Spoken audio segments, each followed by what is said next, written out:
You were mentioning that we had another connection during the early 1990s.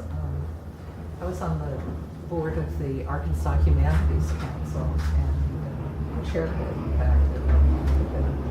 And Barbara and I were talking again about resources for funding. And why don't you tell about what we did or what happened?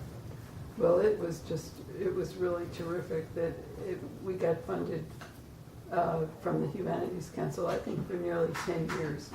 It started out as a project to put a 168-acre property into a land trust. And we got a lot of consultation and help from the project officers from the Humanities Council. And then I believe they paid for the surveying and the closing costs, which was just terrific. As part of the historic preservation process that we were involved in. Yeah, then the historic preservation, we put out a booklet called Franklin Township Then and Now. And then for Mary Jane Fritsch, who had donated the property, it was her 90th birthday when the book came out, and there was, and also part of the grant was making a display. And there were really fabulous photos. And the people who had lived there before it was Holiday Island, they just felt so reaffirmed having the whole exhibit and so forth. And one of our hopes had been that the Holiday Island folks would know that there had been something there actually before Holiday. Before the development, the recent development. So you preserved a bit of Franklin County history? Yeah. Yeah, that's great. What else? You were asking about the Western Bypass. I was concerned about the karst and what building on top of it, something that massive would do to the water. Well, it's an ecologically sensitive area. There's no question about that. And the proposed routes, as I understand them, and I'm certainly not an expert on it, but they would also interrupt some of the greenway corridors that are essential to not only humans but also to wildlife in the area. So wildlife migration patterns and just feeding and so forth would be very much, the whole thing could be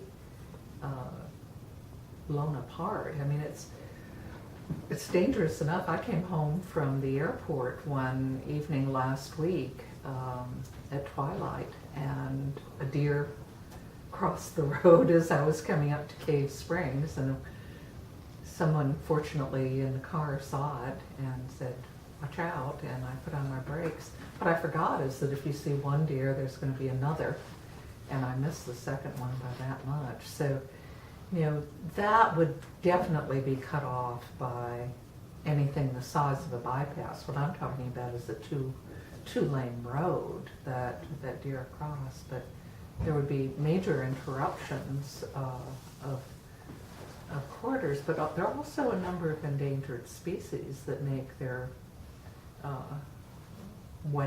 make their homes in our karst topography, and I don't know. I can't imagine that you could put in a bypass there without disturbing the landscape, and of course the consequences to water would be the other major effect of that.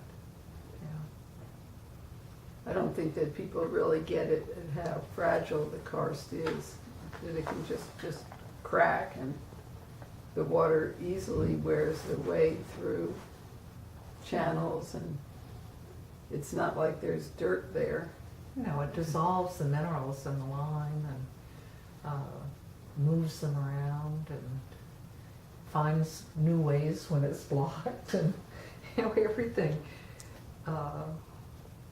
can crumble so easily. And we see that. We may see the hillside coming apart, but what we don't see is what happens to the water that's running through that landscape and how quickly it can move and carry with it waste materials as well. So it doesn't, the limestone doesn't filter very well either, because the water's not there long enough. It runs so quickly. So I don't know the specifics of site proposals and so forth, but it's hard to imagine that it would be something that'd be safe for the environment to do. Well, really, would you think it would be great if our cities had geologists, and in particular watershed, wetland delineator and so forth on staff when they're, because the plans come through with total destruction of things like this that we're talking about without even anybody asking about it. Well, I think you'd have to do an environmental impact study and before putting in a major For that piece of this. bypass. Yeah, Yeah. like that. But I mean, the small things that go on in our Right. cities are just yeah. incredible. I think our city has become in the last couple of decades pretty sensitive to some environmental issues. We Relative have a to tree ordinance. 50 years ago, Yeah. So I think we've seen some changes and some improvements over that time, but it's pretty easy sometimes to slip in under the radar, and Exactly. already the destruction's occurred before anybody's aware that some development's taking place. So that's something to be careful about. Yeah, it'd be great if the majority of people had an expectation that the water would be taken care of. Yeah, and not just for the current users of the water, but this is a resource that there's no more of. All the water on the earth is here right now, and it's all part of one cycle. And the amount of water that is available for drinking is absolutely minuscule compared to the quantity there is on the planet. At the last Secchi Day, which I mentioned before, there was this very beautiful demonstration of how much water there is available for drinking. You started out with a couple of liters of water, and by the time that you got down to the amount that is actually available for drinking, it was one drop out of the liter. So if that's not a resource that needs to be protected, and protected for our grandchildren and our grandchildren's grandchildren. You talked a lot about indigenous people, and I think one of the themes that one finds among indigenous people is that sense that this is something that's not for us, but is there for future generations. I like the John Trudell quote, water for life. Yes, water for life. And life can't exist as we know it on this planet without water. We are water-based. Our bodies are water. It's the one resource we can't do without. So water, Barbara. Water, Barbara. Water, Barbara. Yeah. Important thing to do.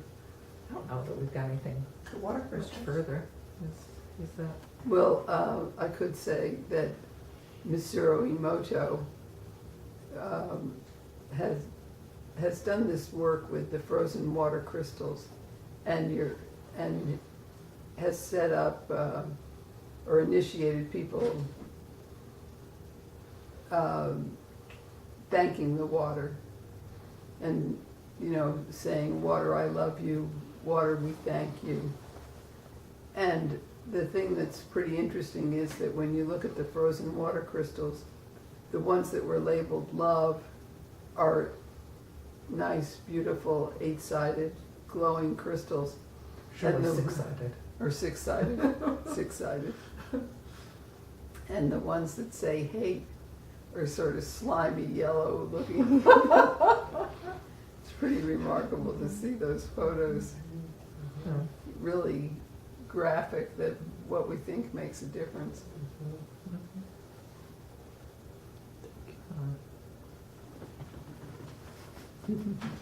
All right. Thank you so much, Barbara and Barbara.